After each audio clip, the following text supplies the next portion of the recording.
Billions of dollars is left on the table every single year due to poor exit planning when it comes to a business sale, or even worse, no exit plan at all. If you're watching this, you own a business or somebody close to you owns a business and you're wondering, what do you do when that day comes, when it's time to sell? As an advisor, I've helped a lot of people through these decisions, and I'm a business owner myself. So I'm kind of like the hair club for men guy. Not only am I the founder, is what he says, but he's also a patient. I'm like that as well. Not only do I help business owners to have successful exits of their business, but I'm planning my own business exit years down the road, but it's coming, and there's no better time than now to start planning for that. We're going to talk today about the 3 phases of the business exit. We're going to talk about some potential exit paths, and we're going to talk about some tax strategies and some important consideration when that day comes that you sell the business. Sometimes it can be hard to wrap our heads around this. We've put a lot of blood, sweat, and tears into our business over decades for most of us. So when it comes time to think about selling, that can be a big challenge. And I'll tell you a little bit about where I came from. Humble beginnings. I didn't grow up with much. I graduated college and I started my business, and I was so committed to making this business work. But I went through a lot of challenges, a lot of struggles. I'm going to be completely honest, a little bit vulnerable with you here. Had a lot of cash flow issues early on, as I'm sure you did. Maybe you were given a business, but I wasn't given a business. I had to build this thing from the ground up, and it created a ton of challenges for me.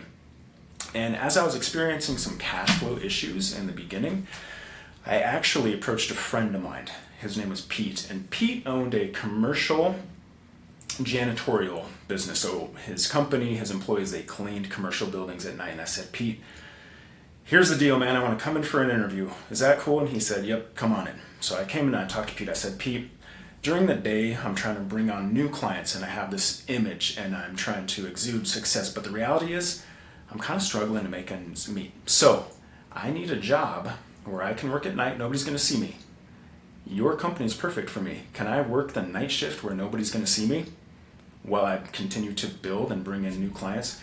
And he said, yeah, absolutely. I'll help you out there.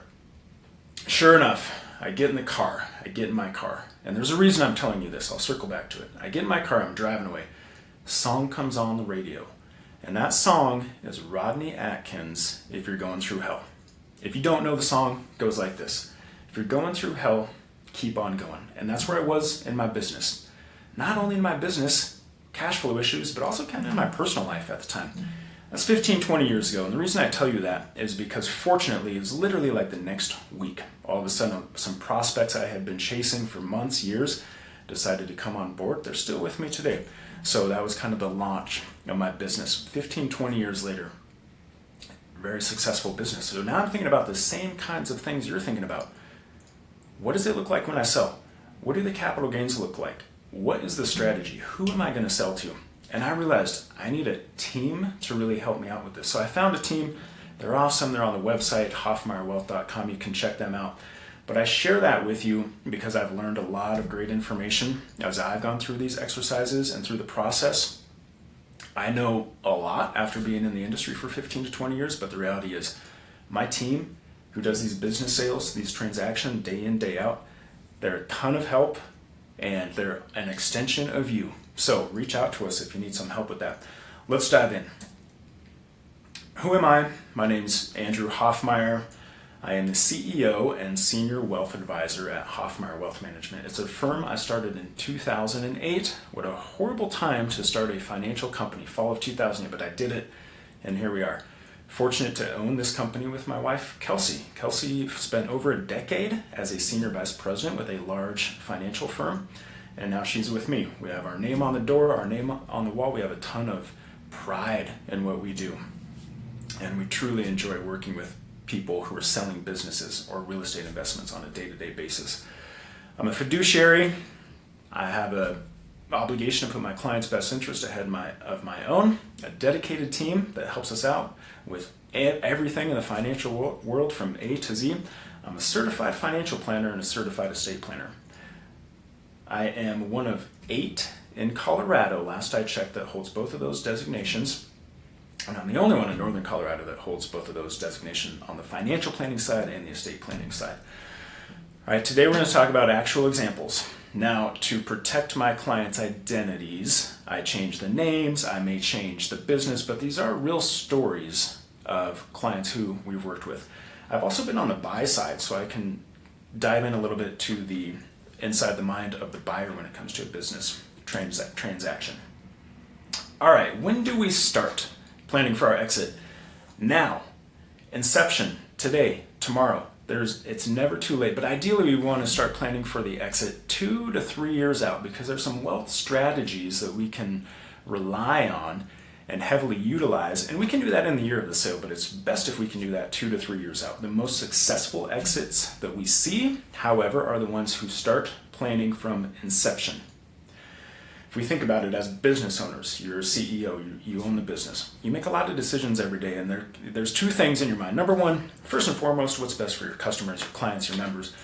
Number 2, you're thinking about, how am I going to maximize my value, because someday I'm going to sell. Those are the 2 things that we think about, that you think about as an owner. Multifaceted approach here. The top line, business, personal, financial, you've got to be aligned there. If you come to me and you say, hey, I love money, that's all I care about, I'm a workaholic, I work 14 hours, 7 days a week, and I want to sell so I can get a nice pot of gold.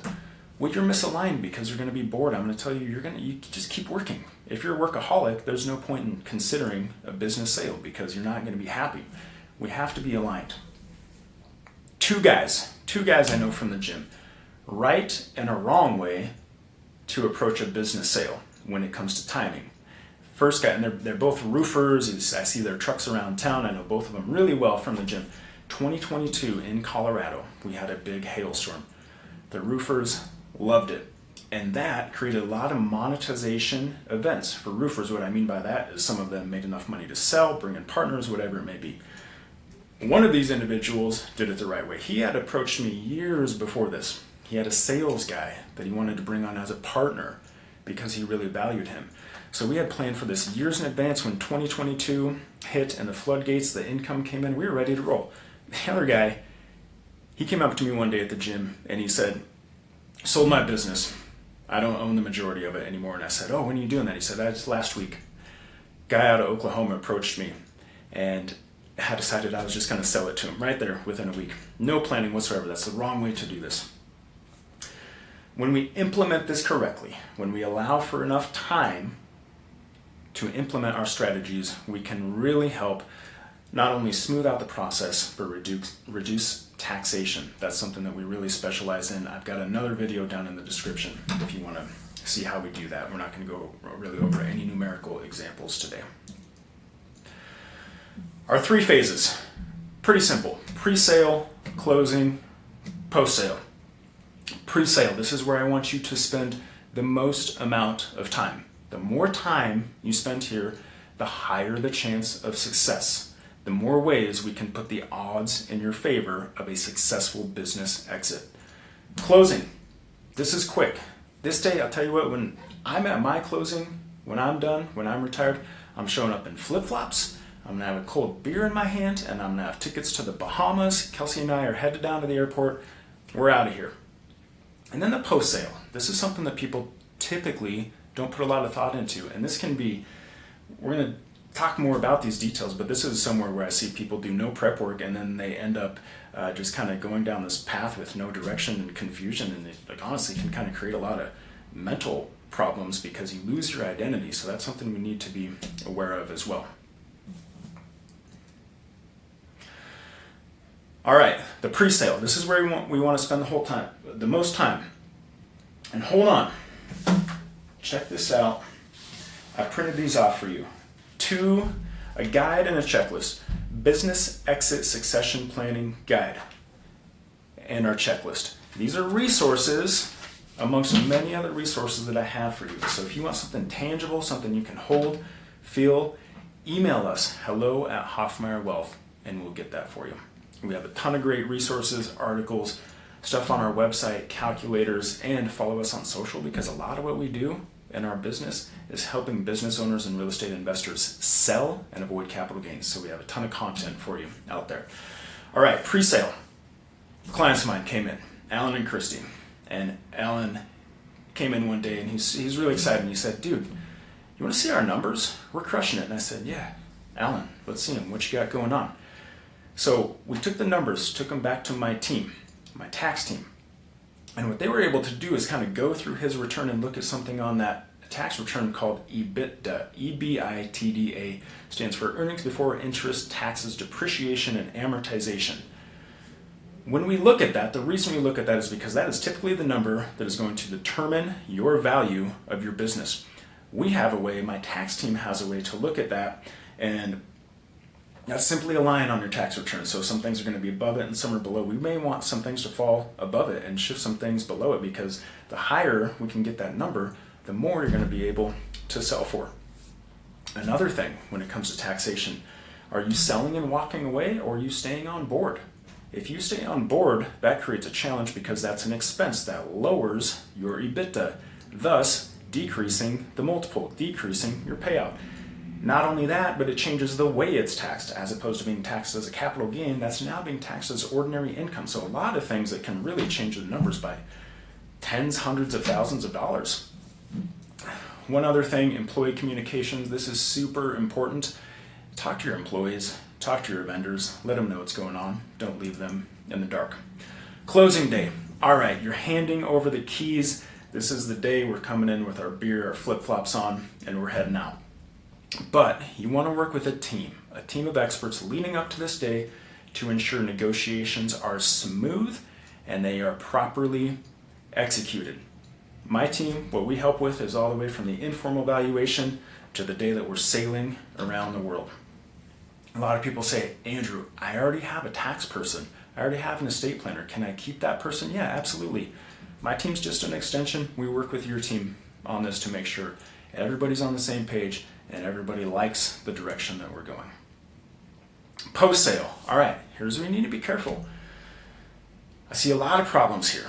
It's an adjustment period. It's a day crescendo is what we want to think about it. I took a music class in college, freshman year of college, Colorado State, Music 101. It was the worst class I've ever taken in my life, so I'm not one to explain really what a day crescendo is, but I do know it just kind of looks like this. It's a gradual decrease. It's going to be an adjustment period. Problem, you're going to have a lot of dry powder. What do I mean by dry powder? You have cash on hand. Warning, do not get overconfident. I don't care how much money you have in your pocket, you can make mistakes and you can blow it.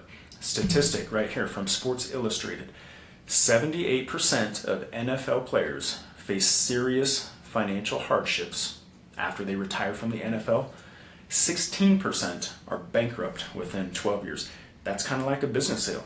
They're earning millions and millions and millions, and they may retire with 30, 50, $100 million in the bank, and a lot of them blow through that.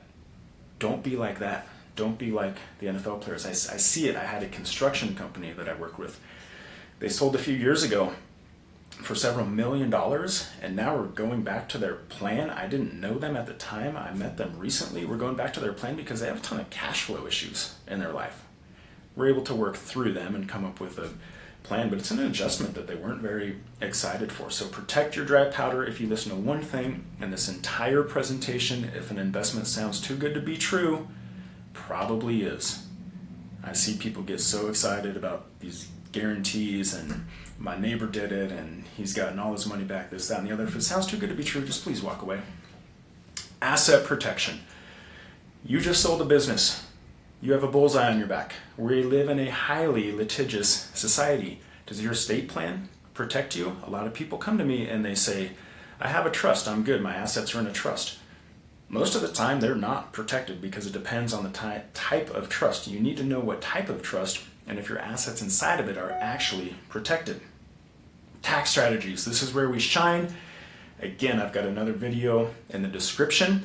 Click on that video. It's called The Top 3 Ways to Reduce Taxes from the Sale of a Business. One of my favorite things to talk about, 3 cool strategies, and in that video I actually show an example, a case study of someone who saved over $1 million in taxes. $1 million in taxes. New entities, charitable techniques. What we're talking about there is, do we need to set up LLCs, trusts, family limited partnerships? Did you know that 70% of an individual's legacy is gone by the second generation and 90% by the third? If I pass down money to my kids, if not set up properly, 70% will be gone by the time my kids are gone, and by the time my grandkids are gone, 90% of it will be gone. Protect yourself. Make sure things are set up correctly. Charitable gifting. We live in acronym land. We're not going to dive into this. CRTs, CLTs, DAFs. Those are all different types of trusts and ways you can set yourself up for charitable giving. The CLT is a charitable lead trust. Jackie Onassis did this back in the 70s. It wasn't done correctly. You can look it up. I don't remember the numbers, but she put $100 million into the CLT, charitable lead trust. It wasn't set up correctly, so it ended up not working out. So make sure what you do have set up is set up correctly. Exit paths. Not going to spend too much time here because you already thought about this. Who are you going to sell to? What we see the most common is selling to partners, co-owners, especially in the dental, medical field, CPAs, any type of professional firms. Typically they bring on junior partners. The older folks retire, the younger folks take over, do a lot of work there. You can sell to your family, but you have to be careful there because that can create some additional taxation or gift tax. ESOP down there, second row in the green. Employee stock ownership plan. I love these because they align the goals between the employees and the owners. The employees have shares in the company, so if those shares increase in value, they benefit from that. It can also create some tax deferral for the owner who's retiring, for you as the owner, and it's a nice way to help create that liquidity when the junior partners or the employees may or may not have a ton of capital, a ton of assets to actually buy you out. Last one there in the yellow on the bottom, it's an option to exit. Bankruptcy, liquidate, probably not a good fit for what we do. If you're there, you're probably not getting much out of this video. I hope you're not there. Something we obviously definitely want to avoid. Mental readiness, your family, your vendors, your employees. Is everybody ready? Have you talked to your kids about it? Here is an exercise I went through. It's called our blueprinting guide. Happy to give it to you. It's a package. It took me a couple months to go through this process, through this exercise, but it was so helpful and beneficial. When I went into initially, a few years ago, thinking about, okay, what does it look like when I sell? The blueprinting guide helped me understand the why behind it. And the why that was the result of this exercise was very different than what I would have told you it was prior to doing this exercise. I realized two things about myself. Number one, I like to see others succeed. More on that in a minute. Number two, I love to give to charities. I wish I could just give all the charities I'm passionate about $1 million today, but I can't. I'm not there. But I love giving to charities, and I want to set up a legacy for my family for generations to come. Like I said, I had humble beginnings. I didn't grow up with much. And now I have the successful business, so I have the opportunity to sell, create a general legacy. At the same time, going back to the first bullet point I made, I like to see others be successful. I want to take people who are deserving and who have good work ethics, allow them to skip the first few phases of growing the business, not have to talk to their buddy Pete about working the night shift, being a janitor. I want to help people, again, who are deserving, skip those first few years, come into my business, follow my vision, my dream, execute my goals for the business as I sail off into the sunset. I love helping other people and watching them succeed. And I realized after the blueprinting exercise, this wasn't so much about the big payday for me as it was seeing others succeed and creating that generational wealth. It's like my friend Myron Golden. He's not my friend. I've never met him. I'd like to call him my friend though. But I love his YouTube videos and his book. And in his book, he talks a lot about how he's made all the money. He doesn't need any more money, but he continues to work because he wants to set up his family, his kids, his grandkids for success. Okay, here's a big one. Are you prepared emotionally? Our identity gets wrapped up in our business. You go to the country club. You know that John, he's the real estate guy. You know that Steve, he's the plumber. You know Jake and Amanda, they're the electricians. They own an electrical company. For me, it's the rink. I'm a hockey player, so I know guys at the rink, and I know them based on their business. If you need tile done, you need a tile job done, you talk to Carl. What happens when Carl retires and he's no longer the tile guy? Have you thought about that? It's very important that you start thinking about that. What's your new identity going to be? Helps to go back to that blueprinting guide that, again, I'm happy to share with you. What will that new identity be? For me, when I'm no longer the wealth manager, the CEO of this company, what does that look like for me? Talk to your family. I can't stress this enough. There's a proper sequence to do that. Key people, employees, vendors, customers, clients. 2 stories, and then we're going to wrap this up. 2 individuals, completely different exit plan. Nothing wrong with either, but important that if you tell people you're going to be involved in their lives after you sell, you continue to be that way. You stick to it. Sonny Lubick. If you're from Fort Collins, you know him. If you're from Colorado, you probably know him. If you're from somewhere else in the country, you may not know him, but he was the coach for the CSU Rams football team for decades. Most popular dude in town. He's probably in his 80s now. Nicest guy ever. When I was young, we went to the same gym. He talked to me like I was his grandson. Never even met him before. Super awesome dude. He owned a steakhouse called Sonny Lubick Steakhouse. He's not my client, and this is all public information, so I'm not breaking any client confidentiality rules here. Sonny, as we call him, Sonny Lubick, sold his steakhouse. I can't remember if it was a year ago, 5 years ago, 10 years ago. I don't remember. But whenever I go there, I see him there. He's talking to the employees. He knows everybody. Super important. Let them know that if you are going to retire, if you're selling, that you're still going to be involved. You're still going to be around. Okay, the other dude named Brandon lives in Denver, and he's a realtor. Brandon, totally different plan. What he told me said, hey, when I'm so sick of what I do, when I retire, I'm moving to an island, I'm changing my phone number, and I'm not going to have an email address. Fine, that's great. But if that is you, don't tell your employees and your vendors along the way that you're going to be around, because truth is you're not, and that's going to be very upsetting to them. Okay, you don't have to do this alone. Whether it's me or someone else, I recommend finding someone who is an expert in this area. We're fiduciaries. We put our clients' best interest above our own. Have an entire team that does business transactions all day long. Email us, hello@hoffmeyerwealth.com. Go to our website. A lot of great resources there. Pull up the disclosures. I hope you found that helpful, and we're here for any questions.